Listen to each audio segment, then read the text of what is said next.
Sino mga kapatid, ito natin tatalakayin at ito na naman natin ipapaliwanag kung paano talaga natin mananampalataya at kung saan, at para di po tayo ma-distract ng lahat ng bagay sa ating pananampalataya. So mga kapatid, ito po ang solusyon ng ating inaantay. So dito po natin mabasa. Basahin po natin mga kapatid, no? Sa is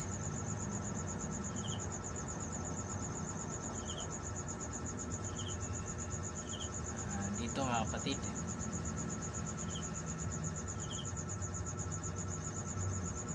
Dito sa 5:6-5.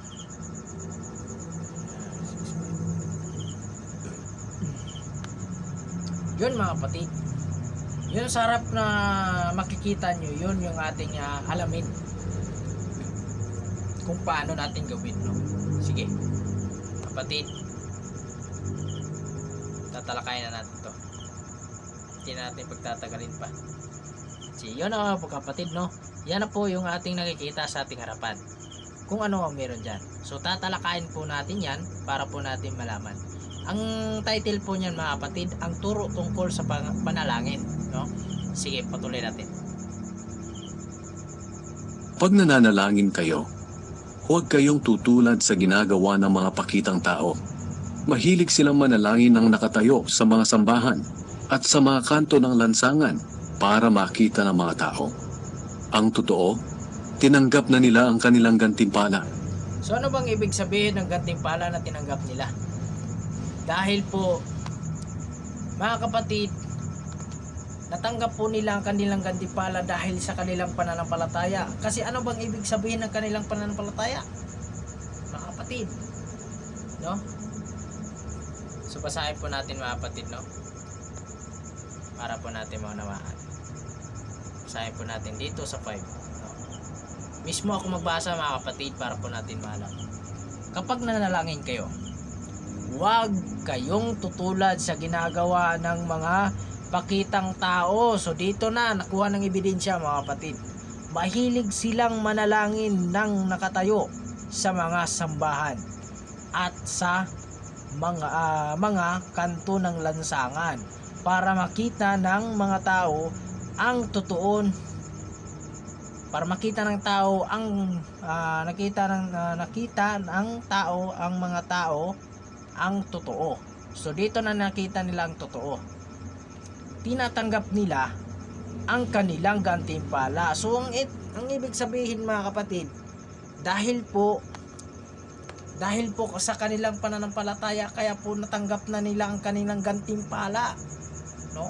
Ano bang ibig sabihin ng kanilang natanggap na gantimpala? Kasi yung kanilang mananampalataya ay yun ay pinagbabawal ng ating Panginoong Diyos na ayaw talaga.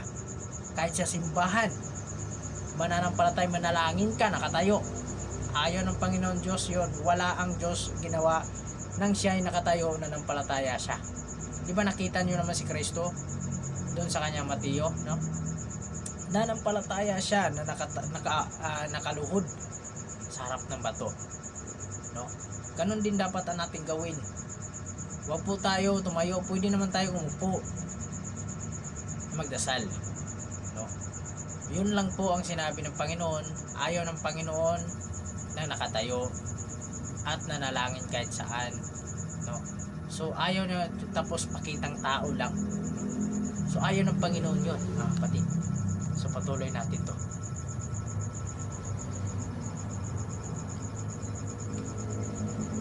Sa halip, kung mananalangin kayo, pumasok kayo sa inyong kwarto at isara ang Yon mga kapatid, yun dapat na natin ginagawa. Pag nanalangin tayo, pumunta tayo sa bahay, pumunta tayo sa kwarto natin manalangin. O di kaya kung nasa school ka, nasa trabaho ka, pumunta ka ng CR mo, pumunta ng CR, manalangin ka ng tahimik, no? So ganun lang dapat na natin gawin. Napakasimpleng bagay lang natin gawin. So patuloy natin mga kapatid. at saka kayo manalangin sa inyong Ama na hindi nakikita. At ang inyong Ama na nakakakita sa ginagawa ninyo ng lihim ang magbibigay ng gantimpala sa inyo. So, yun mga kapatid. So, ang ibig sabihin, ang magbibigay ng gantimpala ang ating Ama. Si Kristo, doon sa point si Kristo, dumating si Kristo sa ating buhay para tayo iligtas. Dahil yun ang nakatamang utos ng kanyang Ama. No? So, patuloy natin mga kapatid. Kapag nananalangin kayo, huwag kayong gumamit ng maraming salita na wala namang kabuluhan, tulad ng ginagawa ng mga taong hindi kumikilala sa Diyos. Akala nila ay sasagutin sila ng Diyos kung mahaba ang kanilang panalangin. Huwag nyo silang gayahin, dahil alam na ng inyong Ama kung ano ang kailangan ninyo, bago pa man ninyo ito hingin sa Kanya. Kaya manalangin kayo ng katulad nito. So, yan ang mga kapatid. No? Pag nanalangin tayo, ano ba dapat natin gawin? Manalangin tayo. So, mga kapatid, ito na sa point na ibinigay ng ating Panginoong Diyos kung paano tayo manalangin. So, ito po yun, mga kapatid. Yan po yan. So, basahin po natin. Ama naming nasa langit, sambahin nawa kayo ng mga tao. Naway magsimula na ang inyong paghahari at masunod ang inyong kalooban dito sa lupa tulad ng sa langit. Bigyan niyo po kami ng aming pagkain sa araw-araw. Patawarin niyo kami sa aming mga kasalanan tulad ng pagpapatawad namin sa mga nagkasala sa amin. At huwag niyo kaming hayaang matukso, kundi iligtas niyo po kami kay Satanas. Sapagkat kayo ang hari, ang makapangyarihan at dakilang Diyos magpakailanman. Amen. So, yun ang mga kapatid. So, yun ang ating dapat gamitin pag pananampalataya natin. So, maliwanag po mga kapatid. So, ako magbasa mga kapatid, no, para po natin maunawaan. So, basahin po natin. Para kayong talagang mismo sa aking bibig manggaling. Hindi po yung iba't iba lang. So, ito mga kapatid, sabay-sabayan natin, no. Basahin po natin. Ama namin nasa langit, sambahin nawa kayo ng mga tao. So, ang ibig sabihin dito, sambahin nawa kayo ng mga tao. Ang ibig sabihin nito mga kapatid, pinag-pray mo ang mga tao para po sila'y sumamba sa ating Panginoon Diyos. So, patuloy tayo. Naway magsimula na ang iyong paghahari at sumunod at masunod ang iyong kalooban dito sa lupa tulad ng sa langit. Bigyan niyo po kami ng aming mga pagkain sa araw-araw. Patawarin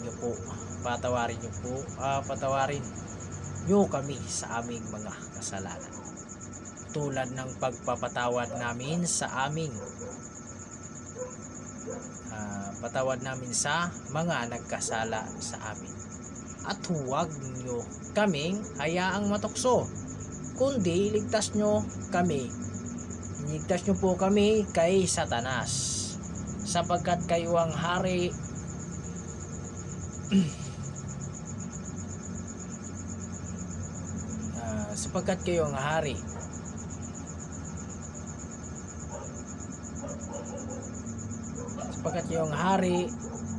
ang magkapangyarihan at dakilang Diyos magpakailanman. Amen. So mga kapatid, so nakikita po natin kung ano po nakasulat dito. So ito po yung gagawin natin. So basahin ko po dito sa Mateo. Dito po talaga mismo sa book talaga, no, sa libro. Kasi ito talaga lagi binabasa ko no? Ito po siya. Kung makikita po, ito po yung lagi kong binabasa. No?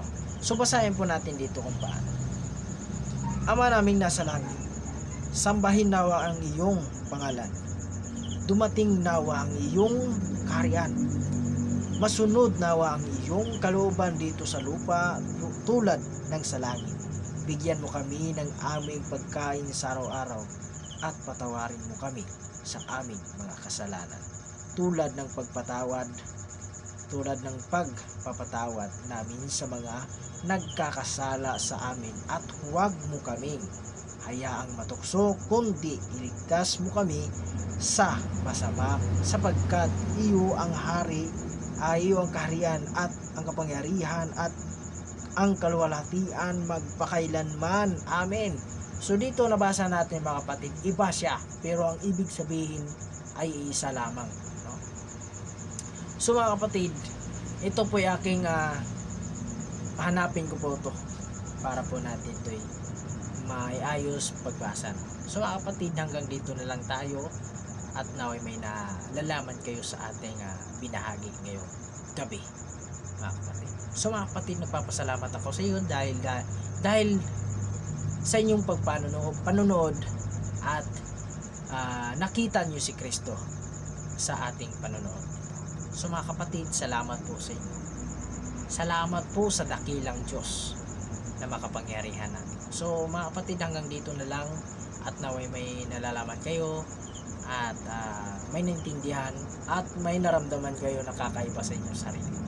Huwag na po pabayaan yan. Patuloy nyo lang po mga kapatid. So salamat sa inyo mga kapatid.